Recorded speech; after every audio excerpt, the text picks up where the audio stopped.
क्या आदिवासी नेतृत्व को रोकने के लिए धुर विरोधी कांग्रेस और बीजेपी एक हो सकते हैं? ये सवाल इसलिए क्योंकि दिल्ली से 762 किलोमीटर दूर राजस्थान के डूंगरपुर में बीजेपी और कांग्रेस एक हो गए। वजह थी आदिवासी समर्थक बीटीपी के उम्मीदवारों को जिला प्रमुख बनने से रोकना। दरअसल राजस्थान में हाल ही में पंचायत चुनाव हुए हैं और उसमें बात अगर डूंगरपुर ज़िले की करें तो जिला प्रमुख यानी कि जिला पंचायत प्रमुख के कुल 27 वार्ड हैं बांसवाड़ा में, और इन 27 वार्डों में से 13 वार्डों में बीटीपी यानी भारतीय ट्राइबल पार्टी समर्थक सदस्य जीते थे, यानी बहुमत से एक सदस्य उनका कम रह गया। बीजेपी को यहाँ पर 8 सीटें मिली थी जबकि कांग्रेस को 6 सीटें मिली थी। बात जब जिला पंचायत अध्यक्ष की आई यानी जिला प्रमुख की आई तो सभी लोग हैरान उस समय हो गए जब कांग्रेस और बीजेपी के उम्मीदवारों ने, जो कि बीजेपी और कांग्रेस के चुनाव चिन्ह से जीत कर आए हैं, उन्होंने निर्दलीय की हैसियत से एक बीजेपी की ओर से अध्यक्ष के लिए सूर्या आहारी ने पर्चा भर दिया और कांग्रेस के उम्मीदवार ने उपाध्यक्ष के लिए पर्चा भर दिया और दोनों पार्टियां एक हो गई और बीटीपी समर्थित पार्वती को एक वोट से चुनाव हरा दिया गया।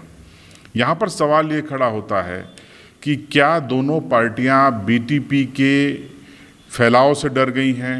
क्या जिस तरीके से आदिवासी नेतृत्व राजस्थान में उभर रहा है उससे दोनों पार्टियाँ डर गई हैं, सतर्क हो गई हैं? उनको लगता है कि अगर स्थानीय निकायों के कुछ बड़े पद उनको मिल जाएंगे तो वो अपनी पैठ बना लेंगे, ऐसे में उनका क्या होगा?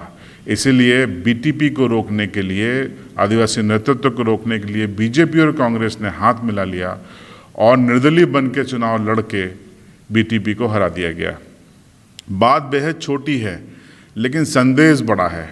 संदेश इसलिए बड़ा है कि ये संदेश आदिवासी नेतृत्व को सोचना होगा कि जिस तरीके से 1857 की क्रांति अंग्रेज़ों के खिलाफ इसलिए विफल हो गई थी क्योंकि उसकी कोई लीडरशिप नहीं थी। जिस स्टेट का अपना मन होता था उस तरीके से व्यवहार करता था। नतीजा अंग्रेज एक थे, रणनीतिक पूर्वक लड़े और उन्होंने उस क्रांति को विफल कर दिया। इसी तरीके से जन चेतना फैलाने के ये जो अभियान चल रहा है, तमाम संगठन है, चाहे वो बीटीपी हो, मध्य प्रदेश में जयस हो, तमाम ऐसे संगठन हैं, ये अगर अलग अलग समूहों में लड़ेंगे तो इनका हाल भी 1857 की क्रांति जैसा होगा, क्योंकि ताकत जब तक एक नहीं बनेगी तब तक ये बिखरते रहेंगे, टूटते रहेंगे।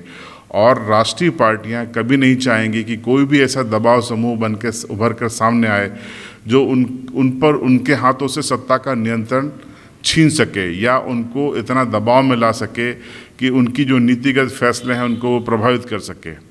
तो ये एक मंथन की घड़ी है। डूंगरपुर ने संकेत दे दिया है कि राजस्थान के आदिवासी इलाकों में जिस तरीके से पुनर्जागरण हो रहा है, जन चेतना का संचार हो रहा है और आदिवासी नेतृत्व तेजी से बढ़ रहा है, मध्य प्रदेश में भी ऐसा हो रहा है, उसके काउंटर के लिए अब बीजेपी और कांग्रेस हाथ अगर मिला लेंगी, आज डूंगरपुर में मिलाया है, आश्चर्य और हैरान मत हो जाइएगा अगर ये आने वाली तस्वीरें इसी तरीके के हाथ मिलाने की आपको पश्चिमी मध्य प्रदेश, दक्षिणी मध्य प्रदेश या राजस्थान और गुजरात के कई इलाकों में देखने को मिल जाए।